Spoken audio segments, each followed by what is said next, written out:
Samskriti University for excellence in life. BTech Agri BSc lateral entry.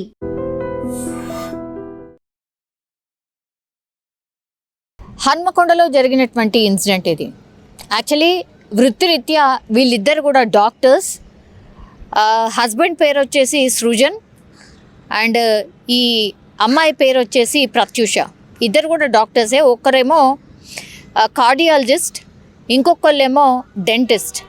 ఇప్పుడు వీళ్ళిద్దరి మధ్య మనస్పర్ధలో ఇంకో రీజనా అంటే సింపుల్. ఈ మధ్య కాలంలో కపుల్స్ వృత్తిరీత్యా అంటే డాక్టర్స్ కాకుండా వేరే వేరే వృత్తిలో ఉంటేనేమో జనరల్లీ ప్రాబ్లంలు వస్తూ ఉంటాయి డాక్టర్ వృత్తిలో ఉన్న వాళ్ళకి. కానీ వీళ్ళిద్దరు డాక్టర్స్ అయినప్పటికీ కూడా ఒక ఇన్ఫ్లుయెన్సర్ చేసినటువంటి ఇంటర్వ్యూతోని వాళ్ళిద్దరి మధ్య మనస్పర్ధలు స్టార్ట్ అయ్యాయి. యాక్చువల్లీ వరంగల్కి సంబంధించిన ఇన్సిడెంట్ కాబట్టి వరంగల్లో ఒక ప్రైవేట్ హాస్పిటల్ కొత్తగా ప్రారంభమైంది. మనకు తెలుసు సోషల్ మీడియా ప్లాట్ఫామ్లో అది ఎంత పెద్ద బ్రాండెడ్కి సంబంధించిన హాస్పిటల్ అయినా ఇంకేదైనా ఈ ఇన్ఫ్లుయెన్సర్స్తోని ప్రమోషన్ చేయించుకోవడం వెరీ వెరీ కామన్. అందులో భాగంగానే ఇప్పుడు ఈ డాక్టర్ సృజన్ అట్లనే ఒక అంటే ఓనర్ ఆఫ్ ఒక హాస్పిటల్. సో దాన్ని ప్రమోషన్ వైజ్గా ఒక ఇన్ఫ్లుయెన్సర్ని మాట్లాడిండ్రు. ఆమె పేరు వచ్చేసి శృతి. ఆమెతోని కొన్ని రోజుల క్రితం ఈ హాస్పిటల్కి సంబంధించిన ప్రమోషన్ వీడియో చేసిండు. అక్కడ వీళ్ళిద్దరి మధ్య పరిచయం ఏర్పడిన తర్వాత సోషల్ మీడియాలో ఎట్లా చేయాలి ఏంటి అనేది కూడా పూర్తి స్థాయిలో ఆ అమ్మాయి గైడ్ చేయడం, ఆ తర్వాత ఆయన హాస్పిటల్కి కూడా క్లయింట్స్ రావడం, కస్టమర్స్ రావడం, ఇదంతా కూడా పెరిగింది. ఆ తర్వాత వీళ్ళిద్దరి మధ్య కొంత పరిచయం ఏర్పడింది. ఆ తర్వాత సాన్నిహిత్యంతో వాళ్ళిద్దరి మధ్య కన్వర్జేషన్ పూర్తిగా ప్రేమగా మారిపోయింది. ఇదంతా జరుగుతున్నటువంటి టైంలోనే డెంటిస్ట్గా ఉన్నటువంటి ఈ సృజన్ వాళ్ళ భార్య ఎవరైతే ఉన్నారో ప్రత్యూష, ఆమెకి ఎక్కడో అనుమానం వచ్చింది. ఏంటిది మరీ ఇంత క్లోజ్గా ఎందుకు మూవ్ అవుతున్నాడు, ఇంత క్లోజ్గా ఎందుకు ఉంటున్నావు, ఎప్పుడు చూడు ఆమెతోనే మాట్లాడుతున్నావు, ఇది మంచిది కాదు అనేటువంటి విషయం భర్తకే చెప్పడం.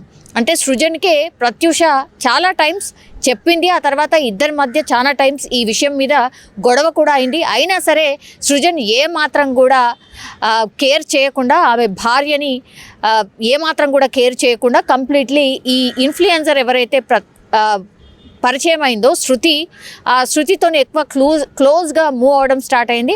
ఆ తర్వాత అత్త మామలతో పాటే వీళ్ళిద్దరు కలిసి ఉంటారు. అందుకని వాళ్ళ మామయ్యకి ఇన్ఫర్మేషన్ ఇచ్చింది, తర్వాత అత్తయ్యకి కూడా ఇన్ఫర్మేషన్ చెప్పింది. మీ అబ్బాయి ఇట్లా చేస్తున్నాడు, మీరు మందలించండి, ఇది ఏమాత్రం కూడా మంచిది కాదు. ఆమె ఒక ఇన్ఫ్లుయెన్సర్ లాగా పరిచయం అయింది. ఆ తర్వాత నేను ఉండంగా మళ్ళీ ఇంకొక అమ్మాయితోని అట్లెట్లా క్లోజ్గా మూవ్ అవుతాడు, మీరు మందలించండి అని చెప్పినప్పుడు వాళ్ళ అత్తమామలు కూడా వాళ్ళ కొడుకునే వెనకేసుకురావడం, మా అబ్బాయి అట్లాంటి వాడు కాదు, నువ్వు ఏదో ఊహించుకుంటున్నావు, అట్లాంటిది ఏమి ఉండదు, నువ్వు చిన్న విషయాన్ని చాలా పెద్దగా చేస్తున్నావు, కేవలం ఇన్ఫ్లుయెన్సర్ లాగానే ఫ్రెండ్ లాగా మాత్రమే పరిచయం అయిన లైఫ్లో చాలామంది అట్లా క్లోజ్గా ఉన్నటువంటి వాళ్ళందరూ కూడా ఇక ప్రేమ అనుకుంటూ పోతే ఏ కాపురం నిలబడదు. ఇట్లాంటి మాటలన్నీ కూడా ఆ ప్రత్యూషకే ఆమెకే చెప్పడం స్టార్ట్ చేశారు. ఎవరు?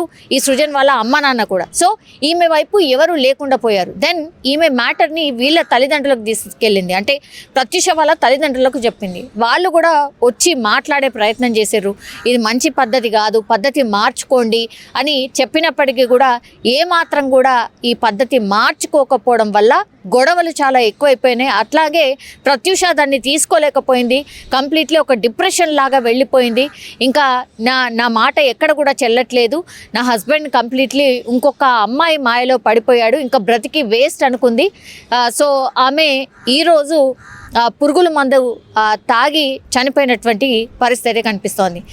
ప్రత్యూష వాళ్ళ తల్లిదండ్రులు డైరెక్ట్గా చెప్తున్నారు, ఇగో ఈమె ఇన్ఫ్లుయెన్సర్, ఈమెతోని పరిచయం ఏర్పడ్డ తర్వాత మా అల్లుడు పూర్తిగా ఆమె మాయలో పడిపోయి ఆమెతోనే ప్రేమగా ఉండడం స్టార్ట్ చేసిండు, మా అమ్మాయిని అసలు పక్కన పెట్టేశాడు, మా అమ్మాయితోని గొడవలు ఎక్కువగా స్టార్ట్ చేసిండు అనేటువంటిది పూర్తిగా ఇప్పుడు మాట్లాడుతున్న సిచ్యువేషన్ అయితే కనిపించింది. సో ఇక్కడ ఒక తప్పు జరుగుతుందని తెలిసినప్పటికీ కూడా ఇప్పుడు సృజన్ వాళ్ళ తల్లిదండ్రులు ఒక రకంగా తప్పు చేసినట్టు. ఆల్రెడీ మీ అబ్బాయి తప్పు చేస్తున్నాడు అని తెలిసి ఈమె అమ్మాయి చెప్పినప్పటికీ కూడా వినకుండా మళ్ళీ అబ్బాయిని వెనకేసుకురావడం. అంటే మీకు కోడలతోనే మన ప్రాబ్లం ఉంటే సెట్ చేసుకోవాలి, మాట్లాడాలి, ఎందుకంటే వాళ్ళ పేరెంట్స్ కూడా ఉంటారు కాబట్టి మాట్లాడే ప్రయత్నం చేయాలి. కానీ ఇక్కడ అలాంటిది ఏమీ జరగలేదు.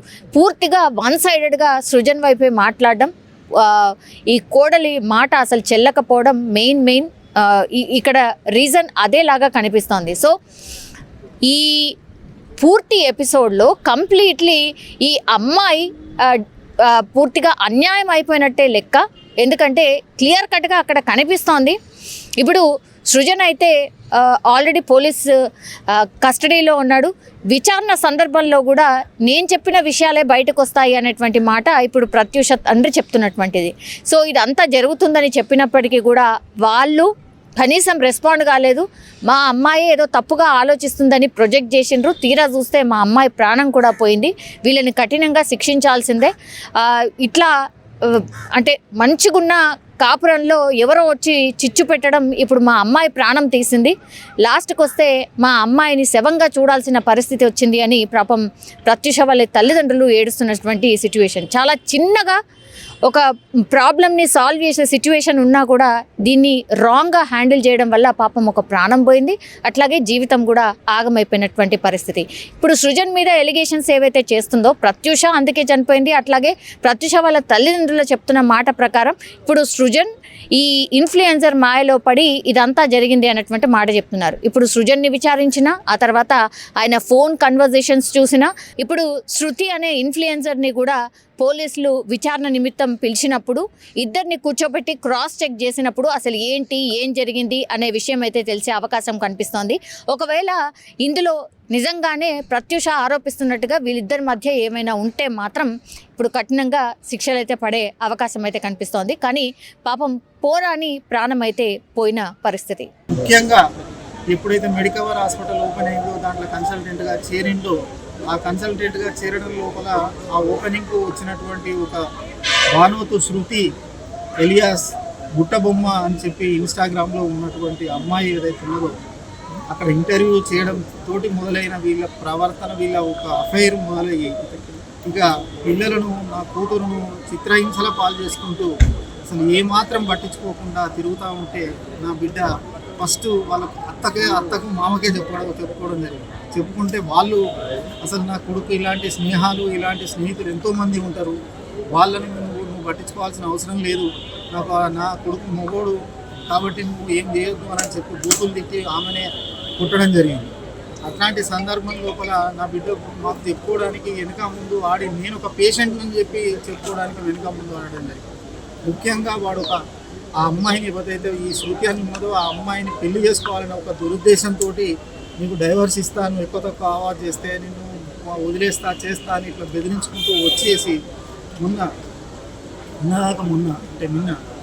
అంతకుముందు కూడా చాలా సందర్భాల్లో కొట్టడము చేయడము, విమర్శిస్తే నువ్వు అడిగితే చేస్తే నిన్ను ఏదంటే చేస్తా అని చెప్పి బెదిరించడం ఇట్లా జరిగింది. వాళ్ళ ఆ తల్లిదండ్రులు చేసిండ్రు, వీడు చేసిండు, ఆఖరికి ఈ శృతి అనే అమ్మాయి కూడా బెదిరించడం జరిగింది. నువ్వు ఎవరు చెప్పుకుంటావో నువ్వు ఏం చేసుకుంటావో చేసుకో, నిన్ను విడదీయాలంటే ఒక 10 నిమిషాలు నిమిషం పట్టదని చెప్పి చెప్పుకుంటూ చేస్తే నా బిడ్డ అంతా మనసులో పెట్టుకొని ఆ రందితోటి కుమిలిపోయి చెప్పుకోలేక అది నిన్నటిది కూడా మాకు ఇప్పటికీ మిస్టరీయే. ఎందుకు అనంటే అసలు బయట నుండి లాక్ వస్తుంది, లోపలికి పోయి హ్యాంగింగ్ చేసుకున్నది అని చెప్పి చెప్తున్నారు. ఆ హ్యాంగింగ్ చేసుకున్న దగ్గర బాడీని ఉంచలేదు వాడు. ఆ బాడీని తీసుకొని గవర్నమెంట్ హాస్పిటల్కు తీసుకురాకుండా ఎన్ఎస్ఆర్ అపోలో హాస్పిటల్కు తీసుకుపోయి అందులో అడ్మిట్ చేసిండు. అది యాక్చువల్గా బ్రాడ్ డెడ్ కేసు అని వాళ్ళు ఇవ్వడం జరిగింది. కాబట్టి మేము కోరుకునేది ఒకటి ఏంటి అని అంటే ఇట్లాంటి ఈ డాక్టర్ అయిన వృత్తికే వీడు కలంకం తెచ్చినటువంటి అనర్హుడు వీడు. దీనికి ఉన్న డాక్టర్ డిగ్రీని రద్దు చేయాలి. ముఖ్యంగా సృజన్ను వాళ్ళ తల్లిదండ్రులను కఠినంగా శిక్షించాలని చెప్పి మాత్రం నేను కోరుకుంటాను. నిజంగా ప్రస్తుతం ఉన్నటువంటి సమాజం దేనికి ప్రయారిటీ ఇస్తుంది? ఆర్థిక సంబంధాల చుట్టూ మాత్రమే తిరుగుతుంది. మళ్ళీ ఎన్నికలంగానే చాలా విరక్తి కలుగుతాం. మంచి అనిపిస్తుంది కదా, లేడీస్ కూడా ఛాలెంజింగ్ జాబ్స్ చేసినప్పుడు చాలా బాగుంటది. ట్రాఫిక్ అసిస్టెంట్స్ గా నియమించిన ట్రాన్స్జెండర్స్ అందరితో సాల్యూట్ చేయించుకుంటున్నారు. ఫుడ్ డెలివరీ ఇవ్వటానికి వెళ్ళినటువంటి డెలివరీ బాయ్ అనిల్ పై కళ్ళ ముందు